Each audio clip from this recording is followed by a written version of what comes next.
अस्सलाम वालेकुम व्यूअर्स, कैसे हैं आप सब। उम्मीद है आप सब खैरियत से होंगे। मेरा नाम माहम खालिद है और आज का लेक्चर बहुत ही इंटरेस्टिंग होने वाला है। What is cancer. Cancer word आपने बहुत बार सुना होगा, लेकिन आज कैंसर के बारे में कुछ हैरत अंगेज़ हकाइक के बारे में हम जानेंगे। बहुत सारी इन्फॉर्मेशंस न्यू आपको इस वीडियो में मिलने वाली हैं, तो वीडियो को एंड तक लाजमी देखिएगा। बिस्मिल्लाहिर्रहमानिर्रहीम। Cancer is a leading cause of death and source of morbidity of adults in Western world, many causes including environment and heredity. All malignant cells arise from a transformation of a normal cell into immortal cell of which growth is uncontrolled. अब viewers, जो हमारी body में sales जो हैं वो एक programme cell death mechanism है जिसके थ्रू वो अपने आप को डिस्ट्रॉय कर लेते हैं जब उनकी फंक्शनिंग हमारी बॉडी में ख़त्म हो जाती है। ठीक है, सेल्स इमॉर्टल कब बनते हैं? जब वो कैंसरस हो जाते हैं, फिर वो डिस्ट्रॉय नहीं होते और जो एपोप्टोसिस का प्रोसेस है यानी प्रोग्राम सेल डेथ का प्रोसेस है वो हमारी बॉडी में नहीं हो रहा होता, जिसकी वजह से नॉर्मल सेल्स मैलिग्नेंट सेल्स में कन्वर्ट हो जाते हैं। Such transformation occur when the genetic blueprint changes, the cells of the DNA is damaged और ऑल्टर्ड। अब हमारे सेल्स में कोई भी चेंज आता है उसको हम क्या बोलते हैं?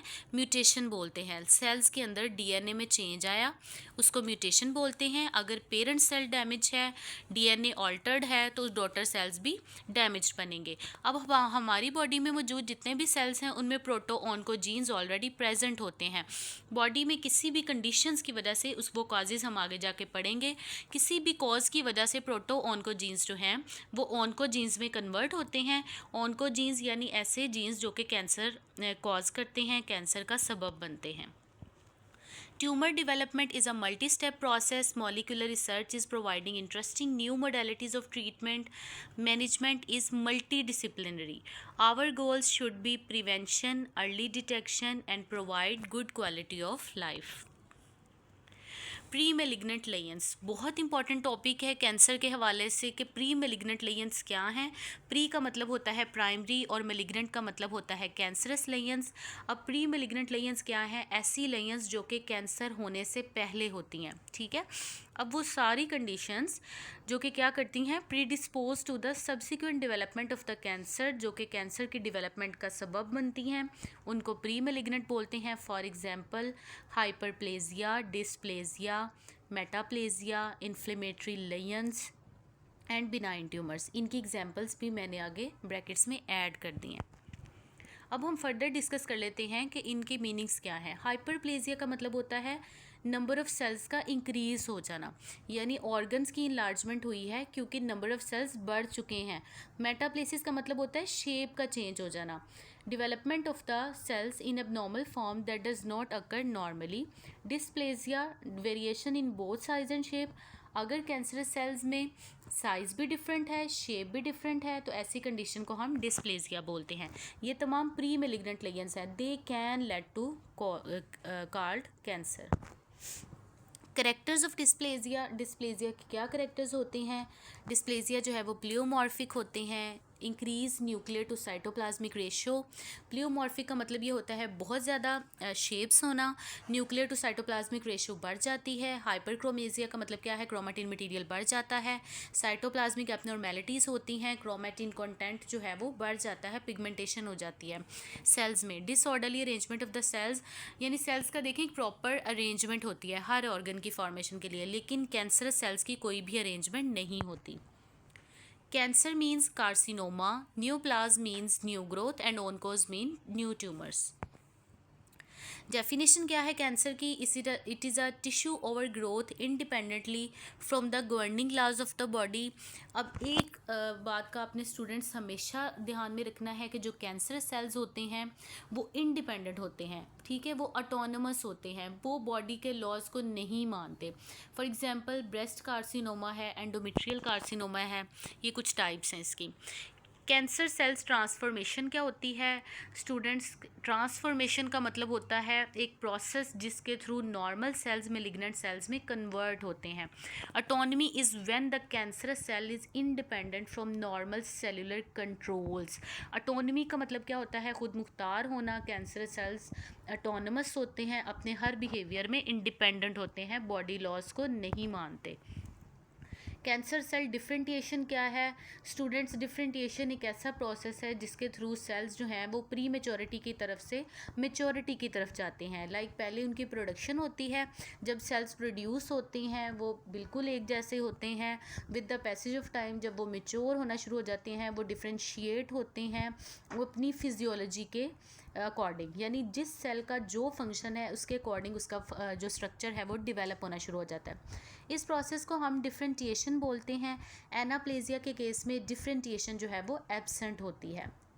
It is recognized by a loss of organization and a marked increase in nuclear size with evidence of ongoing proliferation. The cells are of variable size and shape. Cells क्या करते हैं? प्रोलिफ्रेट करना शुरू कर देते हैं. ठीक है, और ये सेल्स जो होते हैं इनका न्यूक्लियर साइज़ बड़ा होता है, ये वेरिएबल साइजेस के होते हैं और इनकी बहुत सारी शेप्स हो सकती हैं.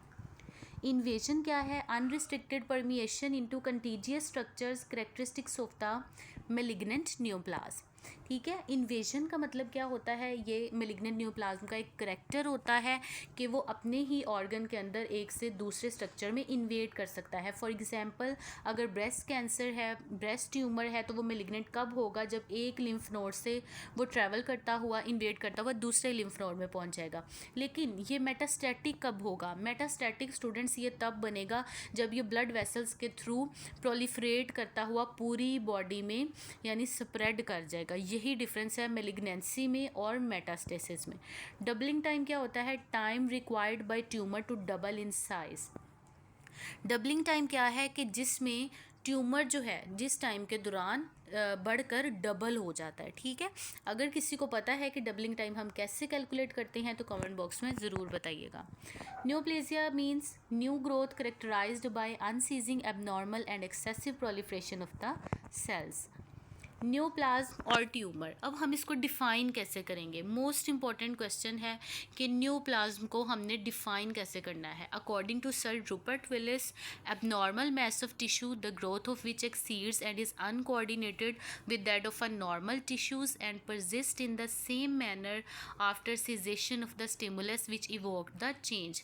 यानी ये वाले जो सेल्स हैं, जो न्यूप्लास्टिक सेल्स हैं, ये इन्वायरमेंट में आने वाले किसी भी चेंज को रिस्पॉन्ड नहीं करते हैं. ठीक है, ये इंडिपेंडेंट होते हैं और ये अनकोऑर्डिनेटेड होते हैं, किसी सेल से भी घुलते मिलते नहीं हैं. The study of neoplasm is called oncology. Components of neoplasm, neoplasm के क्या कंपोनेंट्स होते हैं? दो कंपोनेंट्स होते हैं इसके, पेरेन्काइमा और स्ट्रोमा. पेरेन्काइमा इसका प्रोलिफरेटिंग पार्ट है, यानी जो ग्रो करता है, प्रोलिफरेट करता है, और स्ट्रोमा इसका वो वाला पार्ट है जिसमें कनेक्टिव टिश्यूज़ हैं, ब्लड वेसल्स हैं, जो कि सपोर्ट कर रहे होते हैं, न्यूट्रिटिव वैल्यूज़ पूरी कर रहे होते हैं न्यूप्लाज्म की. डेस्मोप्लेजिया क्या है? एक ऐसा प्रोसेस है, एक ऐसी कंडीशन है जिसमें आपका जो न्यूप्लाज्म है उसमें स्ट्रोमल कंपोनेंट बढ़ जाता है और पेरेन्काइमल कंपोनेंट कम हो जाता है. इस कंडीशन को हम डेस्मोप्लेजिया कहते हैं और ऐसे ट्यूमर को हम साइरस ट्यूमर बोलते हैं. 3 most common cancers are in the body. Lung होता है, लंग कैंसर मोस्ट इम्पॉर्टेंट है, ब्रेस्ट कैंसर है, एंड देन कोलॉन और rectum cancers. Characteristics of the malignant neoplasm, जो मेलिग्नेंट न्यूप्लाज्म है उनके क्या करेक्टर्स हैं? ऑटोनमी हम डिस्कस कर चुके हैं. The growth rate is unrestricted. Anaplasia lack of normal coordinated cellular differentiation. Anaplastic changes कौन कौन से आते हैं? एनाप्लेजिया का मतलब हम प्रीवियस डिस्कस कर चुके हैं, एब्सेंस ऑफ डिफरेंटिएशन. इसके कुछ करेक्टर्स हैं जो वन बाय वन हम डिस्कस करने जा रहे हैं. प्लियोमॉर्फिक करेक्टर होता है, यानी बहुत सारी शेप्स हैं इसकी. हाइपरक्रोमेजिया होता है, क्रोमेटिन मटीरियल ज़्यादा होता है इसमें. Disturb nuclear to cytoplasmic ratio 1:6 जो है वो नॉर्मल होती है, यानी जो न्यूक्लियर साइज़ अगर 1 है तो साइटोप्लाज्मिक साइज़ 6 होता है. लेकिन न्यूप्लाज्म के केस में 1:1 तक हो सकता है, यानी न्यूक्लियस और साइटोप्लाज्म का सेम साइज हो जाता है।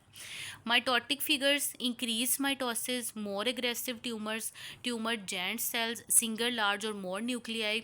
अब जेंट सेल्स दो तरह के होते हैं, या तो एक ही न्यूक्लियस है लेकिन उसका साइज बड़ा है, या फिर बहुत सारे न्यूक्लियस हैं।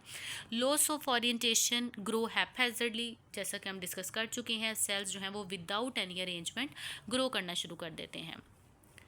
इन्वेजन, इन्वेट करते हैं, ये डायरेक्ट पेनिट्रेशन होती है एक स्ट्रक्चर से दूसरे में, या फिर स्प्रेड करते हैं। स्प्रेड का मतलब होता है through blood vessels, through lymph nodes, जिस प्रोसेस को हम मेटास्टेसिस बोलते हैं। Metastasis means dissemination to other parts of the body. Oncogenesis, a process of those changes induced by oncogenic factors in the normal cellular behavior which leads to the development of malignant behavior of the cell। oncogenesis एक ऐसा process है जिसके through normal sales जो हैं वो malignant behavior show करते हैं और malignant सेल्स में कन्वर्ट हो जाते हैं। कॉजेज़ क्या हैं, क्यों कैंसर होता है, क्या रीजंस होते हैं कैंसर के पीछे, एटियोलॉजी इसकी क्या है, एज रिलेटेड रीजंस हो सकते हैं, सेक्स हो सकता है। ठीक है, आप मुझे कमेंट बॉक्स में ज़रूर बताइएगा कि कौन से जेंडर में कैंसर ज़्यादा प्रिवेल करता है। रेस हो सकती है, जियोग्राफिक लोकेशन हो सकती है, कुछ एरियाज़ में ज़्यादा कैंसर्स हैं, लाइक अगर हम अमेरिकन देखें, अमेरिकन जो है रीजन्स हैं वहाँ पर स्किन कैंसर के चांसेस जो हैं वो ज़्यादा होते हैं। तो कुछ जियोग्राफिकल फैक्टर्स भी अफेक्ट करते हैं कैंसर पे। हेरिडिटरी ट्रेट्स हो सकती हैं, जेनेटिक प्रीडिस्पोजिशंस हो सकती हैं, फैमिली हिस्ट्री हो सकती है, डाइट रिलेटेड चेंजेस हो सकते हैं, लाइक बहुत सारे वाइटामिन की डेफिशिएंसी से भी कैंसर हो जाते हैं, लाइक जो विटामिन B12 है उसकी डेफिशिएंसी से कैंसर हो सकता है। Exposure to chemical physical agents, कोई भी फिजिकल एजेंट्स हैं, ठीक है, जो हार्मफुल हैं उनसे हो सकता है कैंसर। जेनेटिक फैक्टर्स हैं उनसे हो सकता है, वायरसेस हैं वो कॉज कर सकते हैं कैंसर, केमिकल कार्सिनोजेंस कॉज कर सकते हैं, फिजिकल कार्सिनोजेंस कॉज कर सकते हैं। फिजिकल कार्सिनोजेंस में आपके रेडिएशंस वगैरह आ जाती हैं। ऑन्कोजेनिक वायरसेस, यानी कौन कौन से वायरसेस जो हैं वो कैंसर कॉज कर सकते हैं, ये वाइवा से रिलेटेड एक इम्पॉर्टेंट क्वेश्चन है, तो इसको हम पढ़ते हैं। जो फर्स्ट वायरस है ऑन्कोजेनिक है वो है पेपिलोमा वायरस, दूसरा है हर्पीस सिम्प्लेक्स वायरस, एक एपिस्टीन बार वायरस है जो कि इन्वॉल्व होता है ब्लड में और ब्लड बोन मैरोज में। Hepatitis B virus, RNA viruses and AIDS viruses can lead to cancer. Thank you so much. आज की वीडियो इतनी ही थी। अगर आपको इस लेक्चर से रिलेटेड कुछ भी इन्फॉर्मेटिव लगा हो, वीडियो अच्छी लगी हो, तो चैनल को सब्सक्राइब कर दें, लाइक करें और शेयर करें। मिलती हैं अगली वीडियो में। अल्लाह हाफिज़।